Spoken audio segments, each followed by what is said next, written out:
The elevator doors opened on the 40th floor and the silence inside was heavy enough to crush a man. A maintenance worker in an all-stained uniform stood frozen before the most powerful woman in the city. Sloane Whitfield had not summoned anyone to her office in 3 years, not like this. Not with that expression in her eyes, cold, sharp, and trembling beneath control. The question she asked cut through the air like ice. "Why does your daughter call me mommy?" Every word echoed inside the glass walls of her office. The entire building had heard it by now. A 5-year-old girl shouting, "Mommy," across a crowded elevator, reaching for a CEO who had not smiled in 3 years. Cole Harrison did not blink. He stood straight despite the weight pressing on his chest, and said the only truth he knew. Because she does not know what a mother looks like. She only knows what a mother feels like. The words shattered something inside Sloane Whitfield. The Ice Queen of a $2 billion empire stood motionless behind her desk, unable to speak, unable to breathe. And what came next would break them both open. 2 years earlier, Cole had started the night shift at Whitfield Tower, pushing his cart through marble hallways long after the last executive had gone home. The job paid $12 an hour, which was barely enough, but it offered something priceless: flexibility. His supervisor, Doug, a tired man with kind eyes, allowed him to clock in at -1 in the evening and leave at 2 in the morning. That schedule meant Cole could pick up his daughter, Rosie, from kindergarten, spend the afternoon with her, feed her dinner, and tuck her into bed before his shift began. It was not perfect. Nothing had been perfect since Meredith died, but it kept them alive, and sometimes that was enough. The problem was the nights when babysitting fell through. Mrs. Finley, the retired teacher who lived 2 doors down, had been reliable for over a year, but then her sister fell ill and she had to leave town. Suddenly, Cole was facing empty evenings with no one to watch Rosie. He tried neighbors, churches, teenage sitters. Nothing worked. So on the nights when he had no choice, he brought Rosie to work. In the basement of Whitfield Tower was a forgotten storage room filled with broken furniture and dusty files. Cole had dragged an old couch into the corner and turned it into a small nest. Rosie called it her secret fort. She curled up with her worn stuffed bear, Mr. Buttons, and drew pictures until sleep took her. Cole checked on her every 30 minutes, his heart pounding each time he opened the door. A 5-year-old should not sleep in a basement, but the alternative was worse: no job, no home, no food. Rosie never complained. She turned those nights into adventures, whispering about dragons and castles, giggling in the shadows, dreaming wild dreams. She had her mother's imagination and her mother's eyes, wide, brown, and glowing with hope that should not exist in a child who had lost so much. And she still wore the pink shoes Meredith had bought 2 weeks before the accident. They were too small now, pinching her toes, but Rosie refused to let them go. "Mommy picked these," she would say, as if that explained everything. And maybe it did. The questions had started when Rosie turned 3. "Daddy, what does a mommy do?" Cole had frozen. How do you describe a mother to a child who would never remember hers? So instead of telling her what a mommy looked like, he told her what a mommy did. A mommy kneels when you fall. A mommy ties your shoes and checks twice because once is never enough. A mommy looks at you like you are the most important thing in the world. A mommy is warmth, safety, and love. From that day on, Rosie searched for her mommy everywhere. The first time, Sloane Whitfield. So Rosie, it was 11 at night. The elevator opened to the parking garage and there sat a child cross-legged on the floor, coloring. Quietly, Sloane stopped breathing. The pink shoes struck her like lightning. The exact shade, the exact style, the exact memory. For 3 seconds, time stopped. Then Sloane turned and walked away, her hands shaking, her chest burning. She told herself she would never return, but she did. Night after night, she found excuses to pass through the basement. Sometimes the girl was there, sometimes she was not, and each absence felt strangely heavy. On the fourth night, Rosie waved at her and said, "Hello, elevator lady." Sloane nodded stiffly and kept walking, but something cracked. On the fifth night, the lights flickered and Rosie cried, trembling in the darkness. Sloane stood frozen 20 feet away, fighting every instinct to move. "Are you scared of the dark?" to Rosie asked softly. "Yes," Sloane whispered. On the sixth night, Rosie tripped and fell, scraping her hands. Her cry pierced Sloane like a blade. Before she realized it, she was kneeling, tying the small shoes, carefully pulling twice on the laces, just as she once had for her own daughter. "Are you a mommy?" Rosie asked. Sloane fled. A week later, it happened in the elevator. Rosie saw her and shouted, "Mommy," with pure joy reaching for her. The world stopped, the doors opened, Sloane ran. By noon, the whispers had spread through the tower.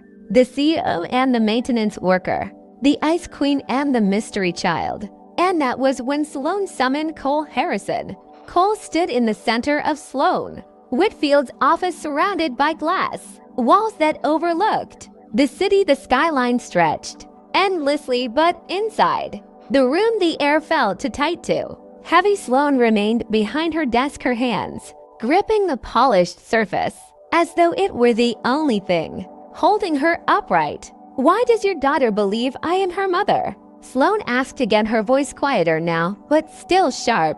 Cole swallowed, then he told her everything. He spoke of Meredith, of the accident, of the silence that followed, of the small pink shoes, and the impossible task of explaining motherhood to a child who would never remember her own mother. He spoke of the basement fort, the late nights, the whispered stories, the way Rosie searched faces for warmth. And as he spoke, Sloane felt every wall she had built begin to collapse, because every word mirrored her own story. 3 years earlier, Sloane Whitfield had lost her daughter Wren in a car crash. A drunk driver, a red light a second too late. That was all it took to shatter her world. Wren had been 5. She had worn pink shoes that morning, begged Sloane to double-check the laces, and waved goodbye with both hands pressed to the window. Sloane never saw her alive again.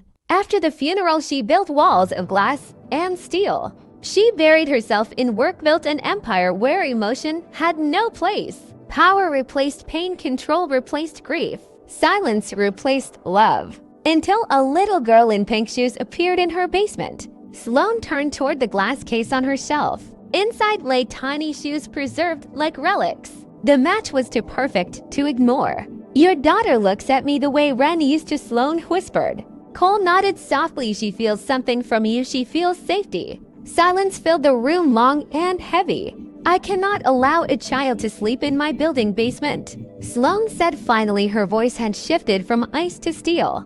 "I know," Cole said quietly. "I am trying to fix it." Sloane closed her eyes briefly, then spoke words that would change everything. "Bring her here tomorrow." Cole froze. "What?" "After school, bring her to my office. I want to meet her properly." He hesitated. "I do not want her confused." Sloane looked at him with eyes filled with storm and sorrow. "She is already confused. Let us give her truth and warmth at the same time." The next afternoon, Rosie stepped into Sloane Whitfield's office holding her father's hand. She wore the pink shoes and carried Mr. Buttons under her arm. She stared at the enormous windows, the glittering city, the soft carpet, and the massive desk. Then her eyes landed on Sloane. "Mommy!" The word burst free like sunlight. Sloane dropped to her knees. She opened her arms without thinking, and Rosie ran into them, wrapping herself tight around her neck. For a moment, Sloane could not breathe.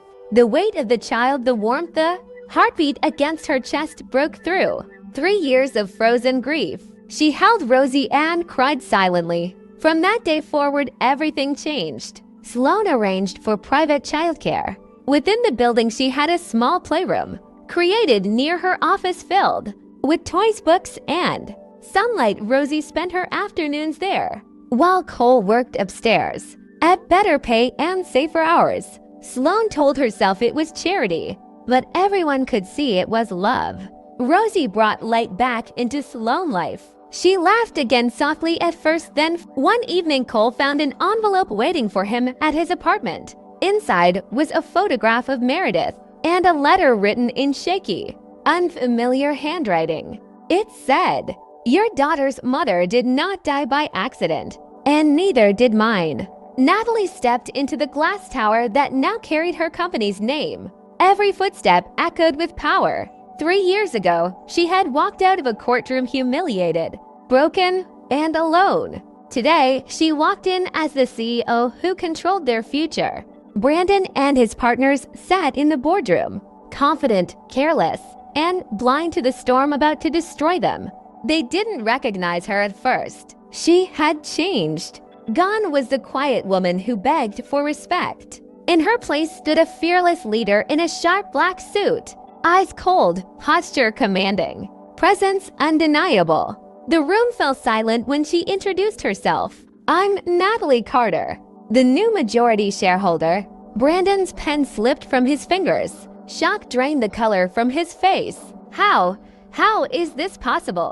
he whispered. Natalie smiled. "While you were celebrating my downfall, I was building my empire."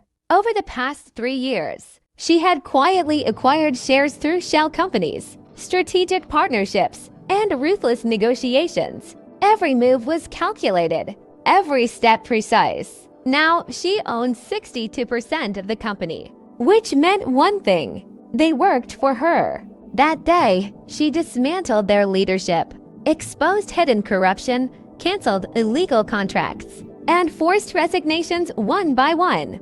Brandon was the last. She looked him in the eyes and said, "You taught me a powerful lesson, and never trust those who benefit from your pain." Security escorted him out. As the doors closed, Natalie felt no joy, only peace, because her revenge wasn't about destroying them.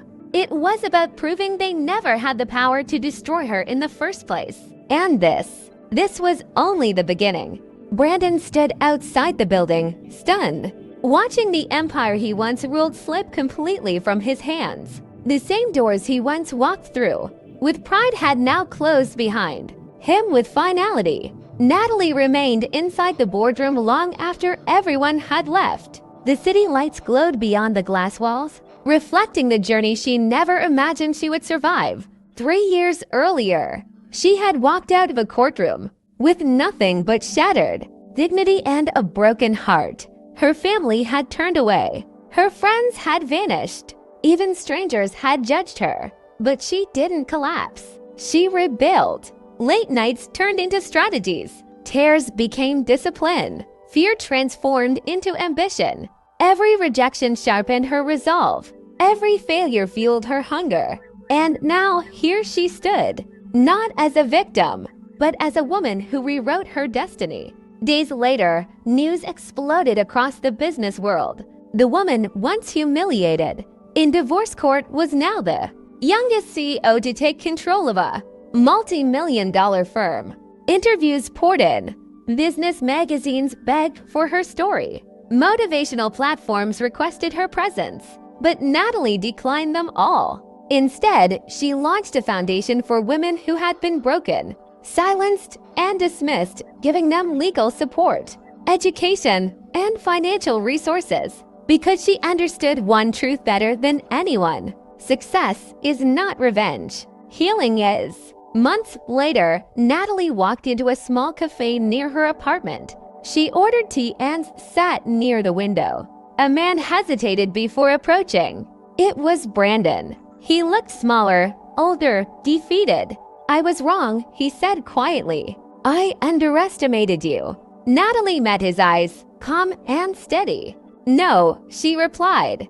"You underestimated yourself. You chose cruelty instead of character." He swallowed hard.